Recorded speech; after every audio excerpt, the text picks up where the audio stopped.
भारतीय स्वतंत्रता संग्राम के महान क्रांतिकारी जिन्होंने अपने जीवन को राष्ट्र सेवा में समर्पित किया, उनका जन्म 15 मई 1907 को पंजाब के मुजफ्फरनगर जिले में हुआ था।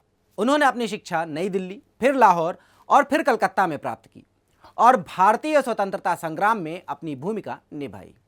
उन्होंने हिंदुस्तान सोशलिस्ट रिपब्लिकन आर्मी यानी HSRA की स्थापना की, जिसका उद्देश्य ब्रिटिश शासन के खिलाफ सशक्त प्रतिरोध को संगठित करना था। अपने साथी भगत सिंह और राजगुरु के साथ मिलकर उन्होंने कई भारतीय स्वतंत्रता संग्राम में बढ़ चढ़कर भाग लिया। उनका नाम भारतीय इतिहास में उनके शौर्य और बलिदान के लिए महानतम क्रांतिकारियों में गिना जाता है। उनकी बहादुरी और समर्पण ने उन्हें देशवासियों के दिलों में अमर बना दिया। वे आज भी भारतीय स्वतंत्रता संग्राम के महान योद्धाओं की याद में जिंदा हैं।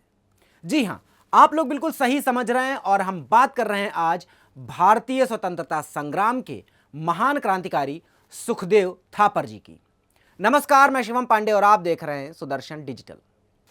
स्वतंत्रता संग्राम सेनानी सुखदेव का नाम हमेशा वीर जवानों की श्रेणी में लिया जाता रहा है और आगे भी लिया जाता रहेगा। इस क्रांतिकारी के बारे में जब भी बात होती है, आंखों में गर्व के आंसू छलक जाते हैं। धन्य है ये भारत धरती जिसने इस महान सपूत को जन्म दिया।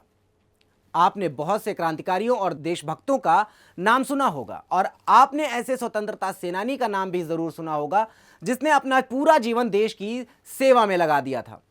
ऐसे ही सुखदेव जी भी थे। भारत को आजाद कराने के लिए अनेकों देशभक्तों में सुखदेव थापर का नाम प्रमुखता से लिया जाता है, जिन्होंने अपने प्राणों की आहुति दे दी। भारत को अंग्रेजों की बेड़ियों से मुक्त कराने के लिए समर्पित सुखदेव जी क्रांतिकारी भगत सिंह जी के बचपन के मित्र थे। दोनों साथ साथ बड़े हुए, साथ में पढ़े और अपने देश को स्वाधीन कराने की जंग में एक साथ भारत मां के लिए अमरता को प्राप्त हो